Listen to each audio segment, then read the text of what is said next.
One of the stars of Tangle. We're very lucky to be talking with Kit Gurry. Thank you very much for speaking with MolksTVTalk. Thank you very much for having me. Now, Kit, season 3 is about to kick off on Foxtel. Look, for fans of the series, they've seen really a relationship drama with an ensemble cast develop over the past 2 years. What can they expect, for season 3? It's interesting because it very much is in keeping with the previous 2 series, story-wise, character-wise, tone-wise, to a certain extent. But I actually think this one ramps it up a notch. Yeah. I think this season, the first season, there was that element in the first season of Vince's character was kind of dynamic. Yeah. And I think in the second season there was the audience was watching the fallout from his death. Yep. And you can't really, there's not many people doing too many actively crazy things in the weeks after someone dies. It's a very quiet time, and so that second season was about that. This third season is back to that sort of the energy of the first season, where there's a pace and an energy to, sort of almost a sense of impending doom, especially with Vince's son, my nephew in the show, Romeo.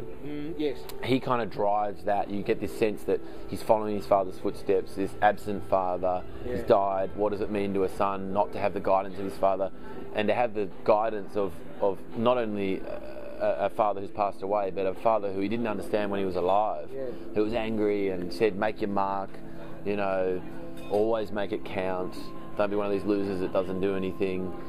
So the third season, I would say to an audience, will be really captivated by it, because I think after a bit of a slow burn, it now suddenly kind of leaps into action a little bit, but it's still a slow burn in tone. It's still in keeping with the rest of the show, but a lot more happens in this season.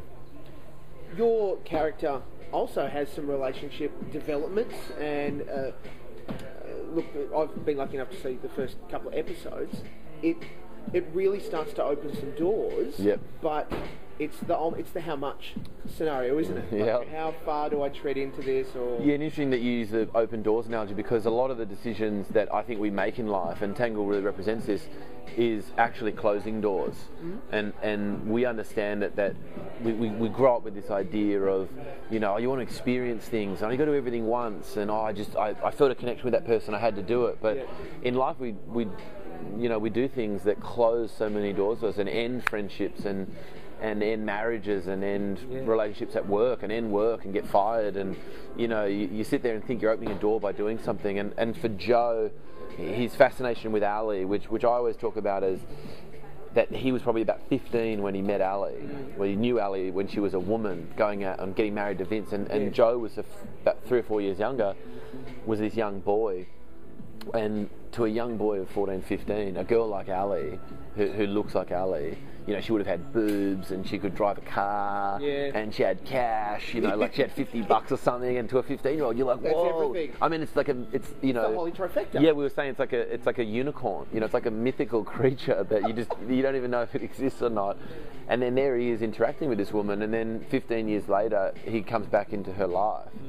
And she still represents that to him. So for him, he's in service of her. If she asks him to do the dishes, if she needs the kids picked up from school, if she needs someone to hug, to hold, to sleep with, to whatever it may be, he's going to do, because she is this mythical creature to him. So that was really fun to play. But going down that path, some of those doors that you talk about being opened may actually close doors for Joe, because within a family context, there's lines you can't really cross without some pretty serious consequences, which we really explore in this season of the show. But that's been a hallmark of the entire show, hasn't it? The fact that how relationships develop, what the impacts of them too. Whereas some drama tends to be such and such sleeps with such and such, they have a baby, they break up or they don't. Yes. It becomes that. Whereas it's the gritty edge stuff. Yeah, this is the real stuff, I think. The real, we've all been there. We've all been in relationships, and they always end up somewhere where we can't believe that they get to. Yes. You can't believe how ridiculous you're being, or how angry you're being, or how hurt you are, or you just, life evolves in such a way, I think, in real life, that you're sort of fascinated by it most of the time. You're thinking, how did I get here? How did this happen? And Tangle it reflects that, rather than a lot of drama from all around the world presents a very idealistic version of relationships, and I think this show really, you know, I was watching a show called Luther the other night, which it was an old season, but I was lucky enough to work with that guy on a film called Buffalo Soldiers many years ago, just for one day, and I remember he was so brilliant. He had one scene and everybody in the movie was just going crazy. Who is this guy? He was just, the presence he had was just extraordinary. And anyway, I was watching Luther, and there was a scene where his wife came in to talk to him, and he didn't want to talk to her, and he said, "Can we not talk about this here?" And she was saying, "I really want to talk to you." And he threw a chair through a window in his office. And I thought, that's what life is. Although that's like incredibly dramatic on television, that's kind of what life is. It is these moments of just, you know, extreme frustration and annoyance. And Tangle really explores that idea of, you know, it's not about, you know, the kids getting bullied at school and then you give them a hug at night and then they smile and they go, "Oh, thanks, Mum." It's an ongoing saga of burning down fences and smoking dope and getting in sexual things that you just think, oh God, like that's parenting, you know, is a nightmare in many ways, and Tangle represents, you know, and reflects that really, really honestly, I think. Did you find, you know, of the cast that you're a part of, and it isn't, you know, someone is the star and everyone's sort of bit players, that all of you... everyone's stories get thrashed out, don't they? It really is something that as Australians we can own. There's an authentic voice to it, where we're seeing not only our environment and you know, our sets in that scenario, but the stories, that the way that plays out through the cast is something that you don't get to see very often, because we are flooded with overseas content.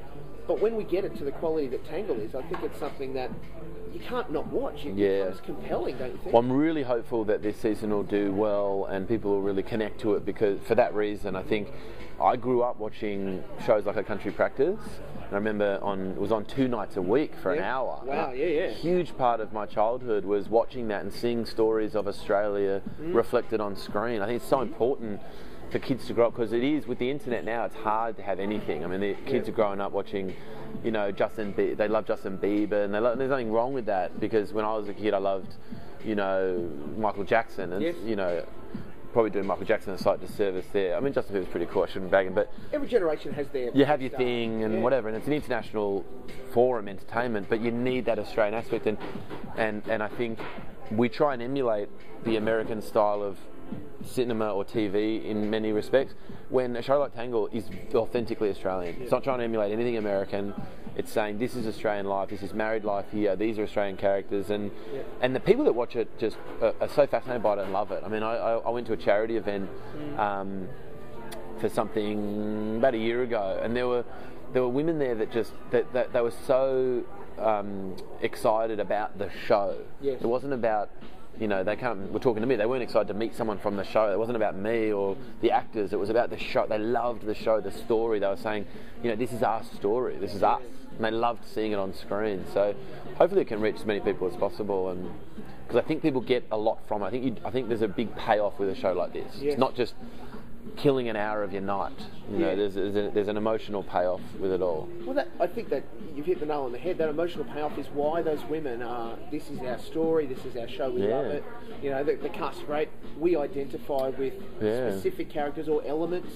And especially there's these 3 women. I don't think there's a movie or a TV series ever that's dealt with 3 women, like the Nat, the Christine, and the Ali characters. A show that is centered around these 3 beautiful, intelligent, dynamic women whose lives have broken, and they're trying to hold on to them and work out what to do in life. I mean, that's so real and really compelling. I mean, I'm so much more fascinated by a nuanced and fascinating woman than a man. I mean, a man is pretty boring to me, and all these movies and shows are about men. When, you know, these 3 women are so fascinating, really, really interesting, compelling stuff. And as a working actor, I mean, what role do you think, or how important would you place the effort, you know, of a Tangle in the Australian acting landscape, given that it's easy, for example, to buy a Mad Men or whatever in from the States and play it, but to have that as an opportunity... Incredibly fortuitous. I feel blessed to be a part of it, and incredibly grateful to Foxtel and the network, you know, Showcase that does it. I mean, it just, when I started acting, this did not exist. It did not exist in this country. Not Tangle. This kind of a show. It didn't exist. There was no forum for it, and Showcase have created a forum for actors like Justine and Kat Stewart and Ben Mendelsohn and Matt Day, you know, these actors to... Stunning cast. Oh yeah, and Catherine McCall, to do their best work on an incredible story with great scripts and shot by a great, you know, DP. John Brawley shot this season, who's just a brilliant DP, you know, and the sound department, the lighting department. These guys are, you know, as good as anywhere you'll find in the world, and we're shooting this show, you know, in Melbourne for an Australian audience. It's such a lucky thing, not only to be a part of, but for us to have as an entertainment, a film and TV community, a really important part, and really great that we've got this relationship with Foxtel. It's really lucky. Well, it's good, and it does build on you know, a good back catalogue of Australian drama that they're investing in, and that's what it is. It's not let's just do it because it feels good. No. You know, things like Cloud Street and Tangle. Yeah, they're building up a body of work now. I saw a commercial actually the other day for it, with all these Australian dramas that Foxtel and Showtime and Showcase have been involved in, and you were sitting there and I was thinking, why they're really building up an impressive body of work that's actually speaking to an audience now, that an audience can form a relationship with and trust, and say, okay, if they're doing this, then I'll watch. You know, I'll watch this because it's them that's doing it, because they're 9 times out of 10 they're showing me something I like, and that's you know, brilliant. Then, you know, you build up that relationship with an audience. It's a powerful thing to have. Sure is. Now, eagle-eyed viewers will be able to see you, of course, in Tangle, starting this Sunday night, so the 25th of March on Showcase. But they also may be seeing you in a little show that's tucked away on the ABC called Agony Uncles. Yeah. Which, for mine, a beautiful, it's almost a counterpoint, because the conversations that take place in Agony Uncles, and they're just that, between yourself and the other men involved, and Adam, the creator, director, narrator, everythinger. Yes. Are quite frank, and I would offer brutally honest, possibly more honest than some of you guys. I think we all, I think we all were quite surprised.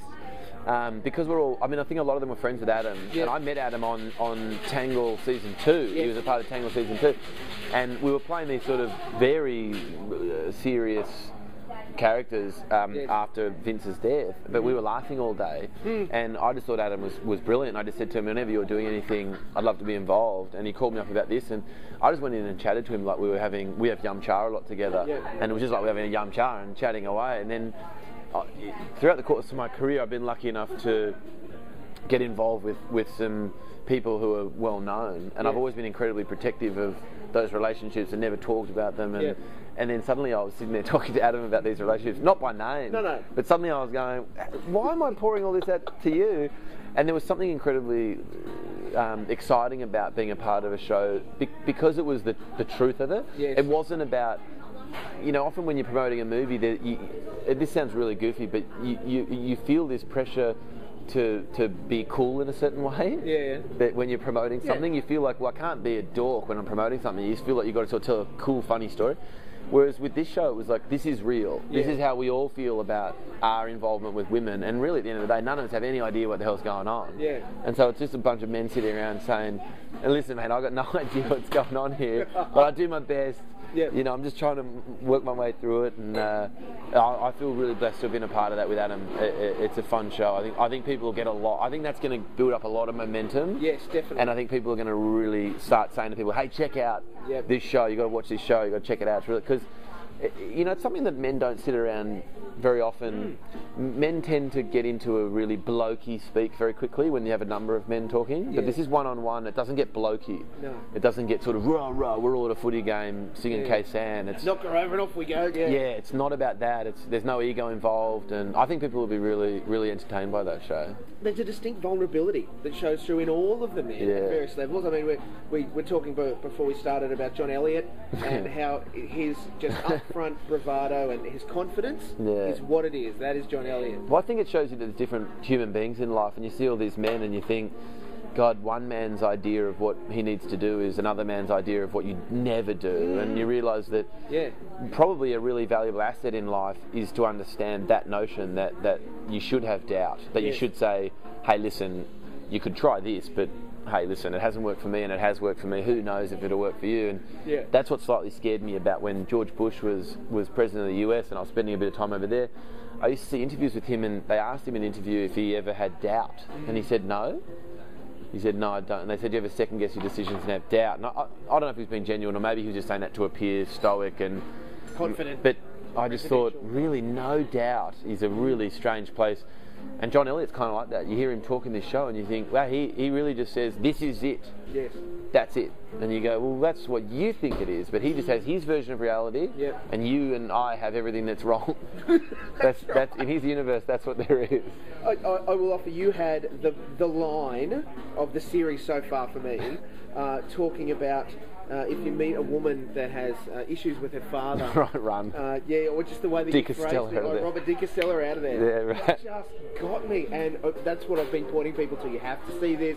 Kick kills it. It's just. Well, I think we've all had that moment where you've seen a 3-year-old kid tip cordial on the carpet, and while they're doing it, they look up at their dad while they're doing it. And you see them, that they're all they're endeavouring to do is get their dad's attention. Yep. Whether it's good, bad, angry, whatever, they're just going, what do you think of this, Dad? Yeah, testing. And then suddenly you meet a girl and you see her behaving in such a way that reminds you of that, and you think, no, I don't want to be the one who you're tipping cordial out just to get my attention. I want a nice, solid relationship with a girl who, if I say, hey, baby, I think you're great, there's no, what's that supposed to mean? It's just, I think you're great, that's it. Yeah. So, that seems to be a parallel with the father relationship. Absolutely. It's gold, without question. Other viewers might recognise you from your film career, which is, look, it's not shabby.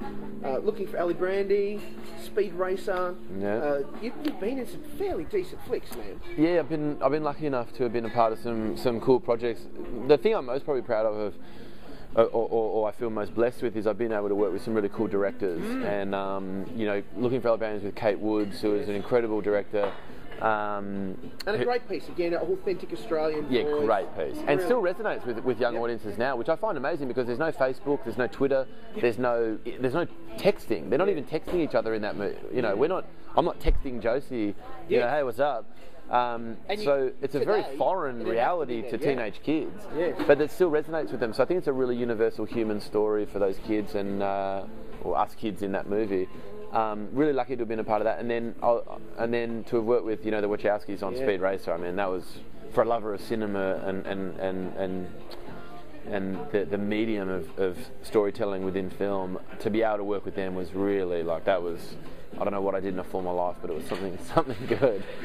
Well, they're siblings that set new standards every time. Yeah, every time. And I think probably that was the downfall of Speed Racer in many ways.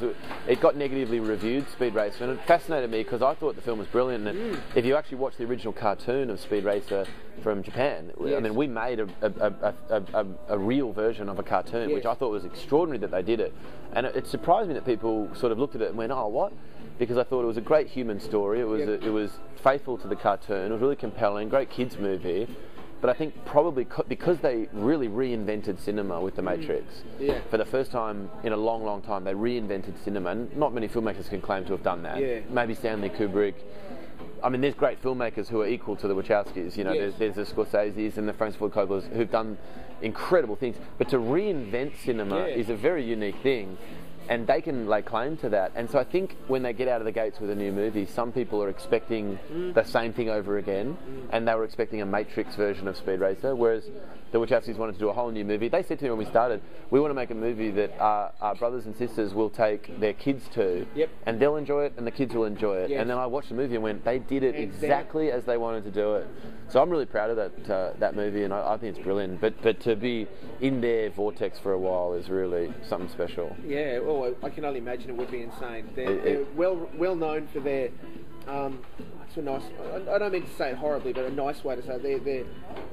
Their specialities, their intricacies, just in their character themselves. Yeah, and it's fascinating to know them because they don't do press, and they don't do. There's not a lot written about them or known about them, and it's funny because they're sort of built up these mythical creatures, and they're just two people from Chicago who happen to be unbelievably bright. That's right. They haven't started growing their nails or anything yet. No, they're just they don't have horns, but people kind of go, oh, what are they like? What are they like? And you go, well, they're just regular, people from Chicago that you talk to about the Chicago Bulls. Yeah, that's right. But they just happen to be the most brilliant artists, and I couldn't be any more impressed with them to this day. Just really and more as human beings than as artists. Really brilliant human beings, and the humanity they have.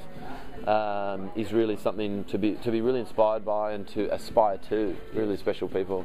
So what's next on the slate for you, given that Tangle's wrapped? Yeah. We're about to see it, but done. I just did a bunch of stuff down in Melbourne on a show, and then I was meant to go to Sydney this week and start working on Paradise Lost, which unfortunately just fell apart. Yeah. And with a bunch of good actors and with Alex Proyas, who I made a movie with 10 years ago, and I was really looking forward to working with Alex again. I think he's on that same level as the Wachowskis. He's a brilliant filmmaker, auteur. Alex is a really wonderful guy as well, and I'm really disappointed about that. It was going to be a really incredible project. Yeah. I went to LA for a while and did the 3D scanning and saw a lot of the previews of the whole thing, and that was going to be something really special. So that was disappointing. But basically, really, the technology is just not there to film Alex's version of that movie, A War Between Heaven and Hell. So maybe in the future the technology will catch up to Alex's vision, and the money will be more affordable to do it, and the actors will all line up and we'll get to do it again. But for now, I've got an open slate for a couple of months, and going to find something good to do. Well, I'm sure. Look, you're in Australia, you know. Yeah, there's I stuff can't go that wrong. can be done. That's exactly. I'm happy to be in a bar with you in Brisbane. It's a good Very start, happy to be isn't it? here. Yeah, I can't lose. Kick, look, I certainly am excited about Tangle. Just as I said, the couple of preview episodes I've seen. This is a cracking series. Yeah, it's very good. Season 3 is really building on what has come before. Characters are developing. You know, we're really closing and opening doors. Thank you, brother. Yeah, I hope people like it. So, look, we'll tune in Sunday night, 25th of March it starts, on Showcase on Foxtel. People can catch you everywhere else doing all sorts of other things, but thank you for your time. Thank you, mate. Kick Gurry. Appreciate Thanks, it. man. Thank you.